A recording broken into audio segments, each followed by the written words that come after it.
All right, I'm backstage here, Montreal Comiccon with Chris Noth. Comiccon. You are somebody that was really, really well received when we announced you. I mean, I think a lot of people were surprised you would do a Comic-Con.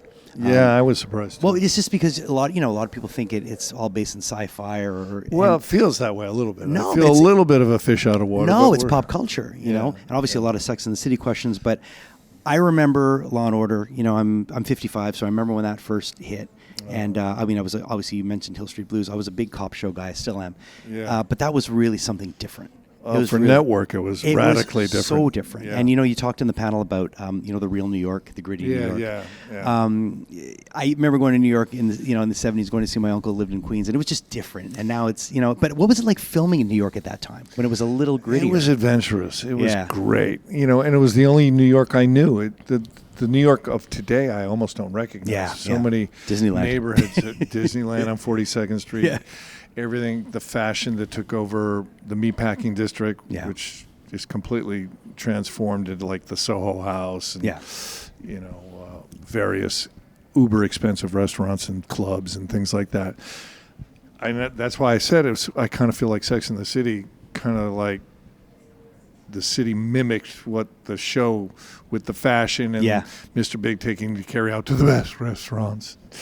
It sort of permeated the city, and I sort of regret it because the Law and Order days, it was such a diverse and interesting environment. And I mean, there was crime. I'm not sure there was more crime then than now. I don't know, but it was phone booths. Calling Craig and putting a quarter in. It was dicey neighborhoods. It was a little dirtier, but then you'd find interesting clubs and artistic venues, and it was just, sometimes you see on old clips, if you have Instagram, all of a sudden they'll do a New York City back in the 80s. You ever see those? Or they'll replicate the photos, like they'll do that photo of the Beastie Boys cover. It's great. But, we didn't know at the time it would be any different than it was. We were just glad as actors to have jobs in New York City. That was huge. You talk about crossovers now. Everyone talks about universes crossing over. You had a crossover with Homicide: Life in the Street. Oh, I was the first crossover. That's what I mean. It was, that Andre was Brower, the brilliant Andre Brower.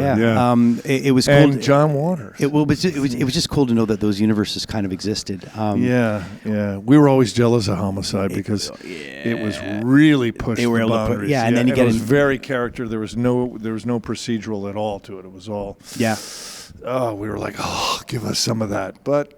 Those first 5 years of Law and Order, like you said, were pretty radical for network TV. And we felt that we were doing something different also. And we weren't just doing Kojak or No. or The Equalizer or anything like that. And there would never have been The Wire if it wasn't for you guys. And maybe, I don't know. Wire's one of the best shows ever created, I think. Yeah. But I mean, when I think of something, that episode when they're looking through and every word is.